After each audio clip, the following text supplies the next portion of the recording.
$80のアダプターでモデル Y から電気が取り出せるようになりました。最大 2.4kW。ただし、パワーウォールの代わりになるわけではありません。おはようございます。ケンです。今日の結論を先に言っておきます。対応する車に限れば、モデル Y は外部機器へ給電できる走る蓄電池になりました。ただし、家を丸ごと支えるパワーウォールではありません。そしてこれは現時点でアメリカの話です。今日の問いは一つだけです。今回の外部給電対応でモデル Y は走る蓄電池になったのか、これを判断するために5つの材料を順番に見ていきたいと思います。何ができるようになったのか、2.4kW で何ができるのか、そして何ができないのか、自分の車でも使えるのか、そして日本でも使えるのか、今日はこの5つを見ていきたいと思います。まず最初に断っておきます。今日の話には、テスラが公式に出している情報と報道されている情報と僕の意見っていうのが混ざっています。そして重要なことが一つ、テスラ公式の情報同士が一致していない箇所があるんです。そこも隠さずにお伝えしていきたいと思います。まず最初に何が変わったのかというところですけれども、対応する車の充電ポートから一般的な外部機器へ電気を送れるようになりました。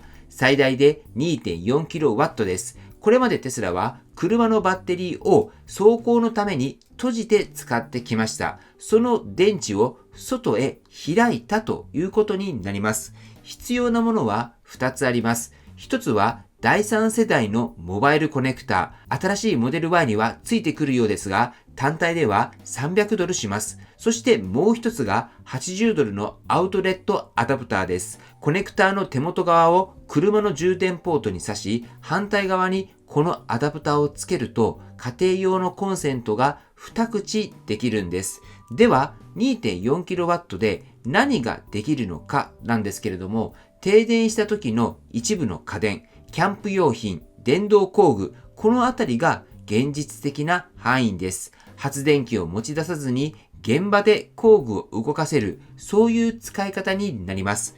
ここで一つ大きな注意点があるんです。2.4kW っていうのは合計の上限です。複数の機器を同時につなぐときには、それぞれの消費電力を足して上限を超えないことを確認する必要があります。当然 2.4kW を超えると止まります。次によく聞かれるのが何時間使えるかです。これは一律には言えません。車のバッテリー残量、設定した放電の加減、そしてつないだ機器の消費電力で変わります。なお、残量が 5% を下回ると作動しないようです。電池を空にして走れなくなることは避けられる設計になっています。そしてもう一つ、混同されやすい点があります。大きなバッテリーを積んでいるということと、大きな電力を安全に送り出されるっていうことは別の話です。容量っていうのはどれだけ貯められるのか、そして出力っていうのは一度にどれだけ出せるのかです。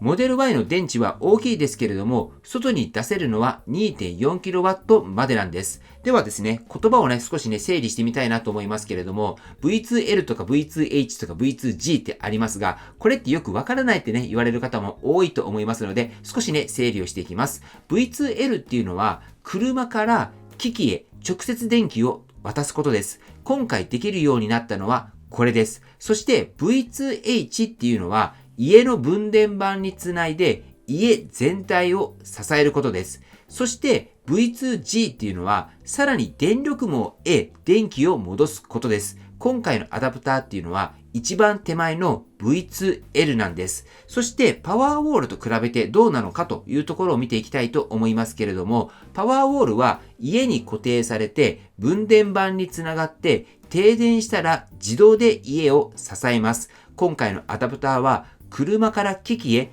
手でつなぐものです。自動でも家全体でもありません。なので、パワーウォールの代わりにはならないんです。そしてできないことを並べておきます。家庭全体への自動バックアップ、分電盤への正式な給電、電力網への売電、パワーウォールの完全な代替、そして V2H、V2G としての運用です。では、ここからは僕の意見なんですけれども、テスラはこれまで車の電気を外に出すことに積極的ではありませんでした。これはエネルギー効率の観点からだと僕は考えています。その方針っていうのが少しずつ緩んできた。今回のモデル Y の対応はその流れの一つだと僕は見ています。もともとサイバートラックにはそれが対応されていましたけれども、これがモデル Y の主力のところに降りてきたという風な感じで僕は捉えていますけれども、これが今後モデル3とかにも使えるかどうかっていうのが大きなポイントになってくるんじゃないかなと思います。そういったことも踏まえて皆さんが気になるのは自分のモデル Y でも使えるかどうかっていうところだと思います。ここが一番ややこしいところです。テスラの公式ショップはモデル Y プレミアム、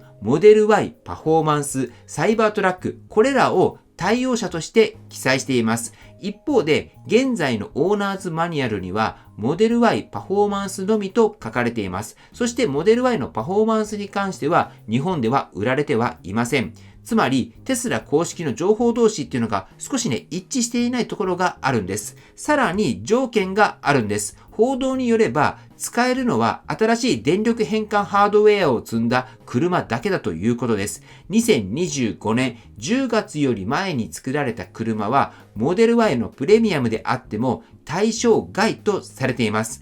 実際に新しい車を買ったのに対応していなかったっていう声も出ているようです。最終的にはテスラアカウントと BIN で購入資格を確認するしかないようです。そして既存の車はどうなのかと言いますと、テスラは8月16日に既存車にもこの機能を後付けする公式の作業手順を公開しました。電力変換ユニットを新しいものへ交換する作業で、工程数は344。報じられている部品代は$1750です。道は開いたんですけれども、結構高くなってくるというところになっております。そして当然地域差による差っていうのも大きいです。カナダでは対応者のリストからモデル Y パフォーマンスが消えて、サイバートラックだけが残ったと報じられています。欧州ではどのモデル Y にも来ていませんし、日本でも来ていません。拡大の時期っていうのはどちらも示されていないんです。そして他社と比べておきます。ヒョンデの IONIQ 5では2021年から 3.6kW を提供していて、車内にコンセントがあり、アダプターも同梱です。フォードの F150 ライトニングは後続延長仕様で最大 9.6kW、荷台とフロントに実物のコンセントがあります。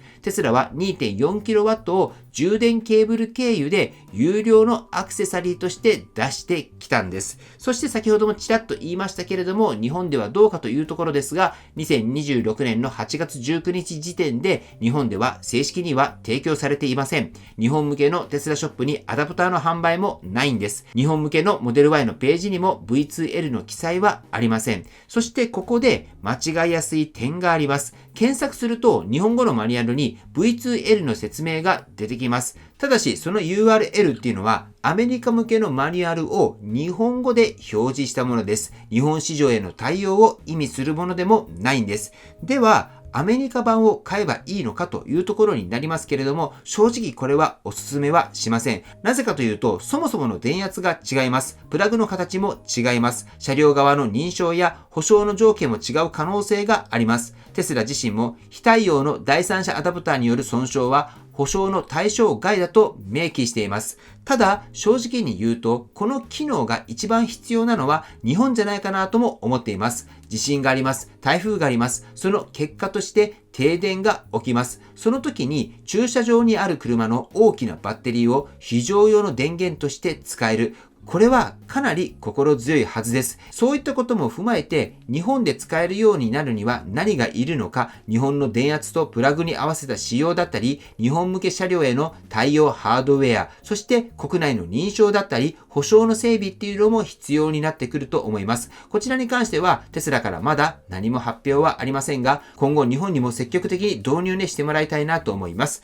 そして最後に今日の問いに答えていきたいと思いますけれども、モデル Y は対応する車に限れば外部機器へ給電できる走る蓄電池になりました。しかし現時点では家を丸ごと支えるパワーウォールでも電力網に参加する V2G の車でもありません。そして日本ではまだ始まっていません。将来すべてのテスラでこれが使えるようになった時、僕は車の価値そのものっていうのが変わるんじゃないかなと思っております。そしていち早く日本でも導入っていうのをしてもらえたら非常にいいんではないかなと思いますけれども、皆さんもこの V2L の機能期待していますか？ぜひコメントで教えていただければと思います。はい、ということで本日の内容は以上です。今回の動画が参考になったと思われたら高評価をよろしくお願いします。僕の YouTube は毎日発信しています。僕の YouTube をご覧になってもらえば、テスラの情報はほとんど網羅すると思いますので、チャンネル登録がまだな方はチャンネル登録の方をよろしくお願いいたします。では今日もご視聴していただきありがとうございます。テスラのある生活を楽しんでいきましょう。ではまた。